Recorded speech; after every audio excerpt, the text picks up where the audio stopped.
The pressure readings on auxiliary systems are fluctuating. Rerunning the diagnostics now. Confirm status update. Engines. From the outside, many people believe that modern aircraft are built to completely avoid failure because a machine carrying hundreds. Yet the deeper he moves into aviation systems, the more the male engineer aged 25 to 30 understands that every serious The true question of aviation is not how to eliminate failure completely, but what will happen when failure finally appears.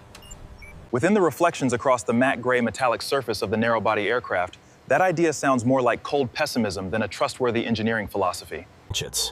Workers aged 22 to 25 continue tightening every electronic connection, as though they know the most dangerous failures are not the visible injuries.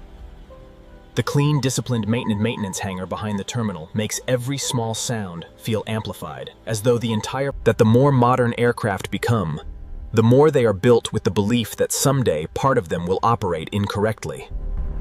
That is the central paradox of modern aviation, because the safest machines in the world are created by constantly assuming that failure is unavoidable.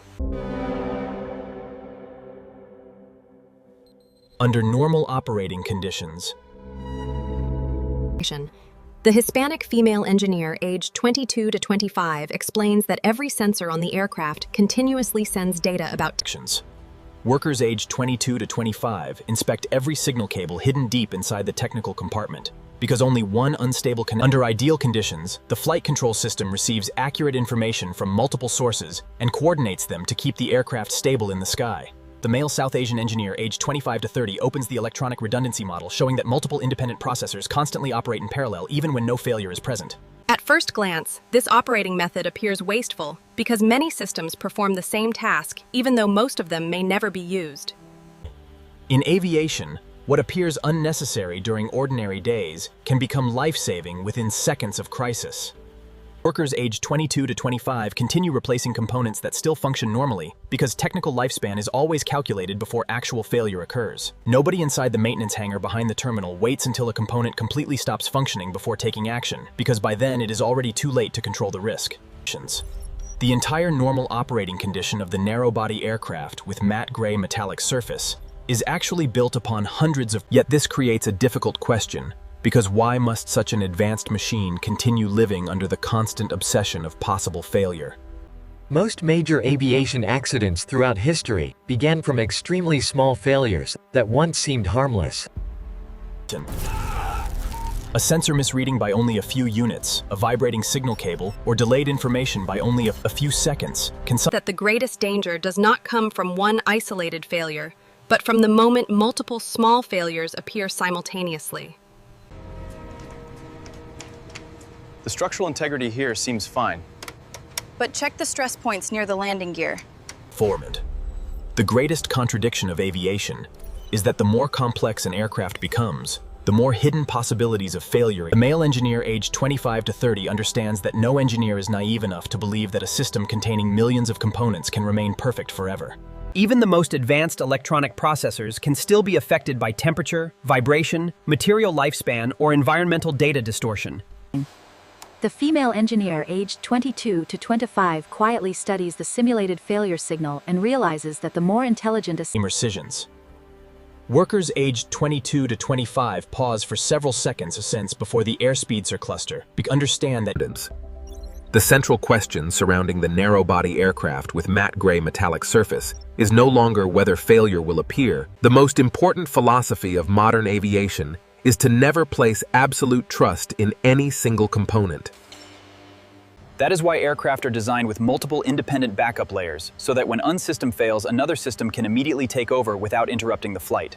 The Caucasian female engineer aged 22 to 25 demonstrates how flight control computers constantly compare information against each other in order to detect which processor is behaving abnormally. If one system produces information that differs too greatly, the remaining systems can isolate that data instead of trusting it as a single source of truth. Workers aged 22 to 25 continue testing emergency power transition systems because even the possibility of total electrical failure was calculated from the earliest design stages. In aviation, waiting for failure does not mean standing passively, but preparing responses before the emergency truly appears.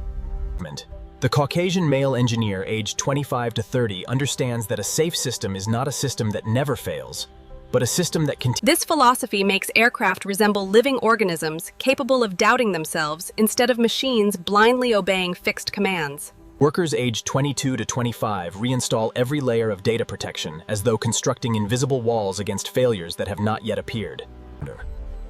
The narrow-body aircraft with matte gray metallic surface rests silently beneath cold white lights. Yet inside, that is the central answer of aviation, because systems are designed to expect failure, since only systems prepared for collapse can preserve survival during crisis. Compared with many ordinary machines, the greatest difference of aircraft is that they are not allowed to stop functioning after the first failure appears.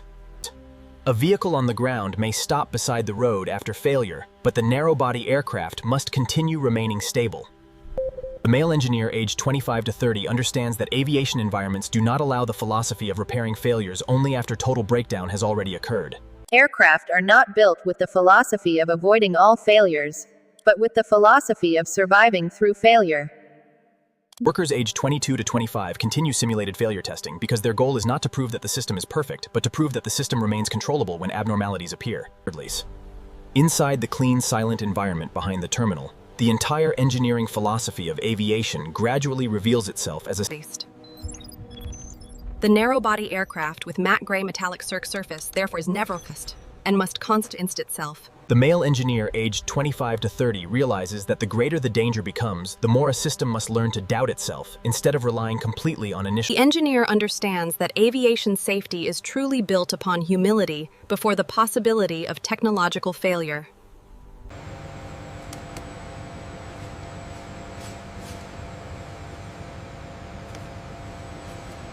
We have a fluctuation on the starboard auxiliary coupling. Rerunning the diagnostic sequence now. The pressure readings look stable. Therefore, the safest systems are not the systems believing themselves invincible, but the systems constantly preparing for the moment they may fail at any time.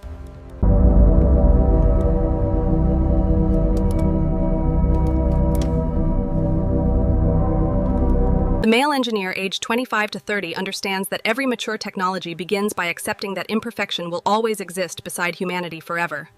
The failure simulation display is powered down after the entire backup system successfully completes its final test.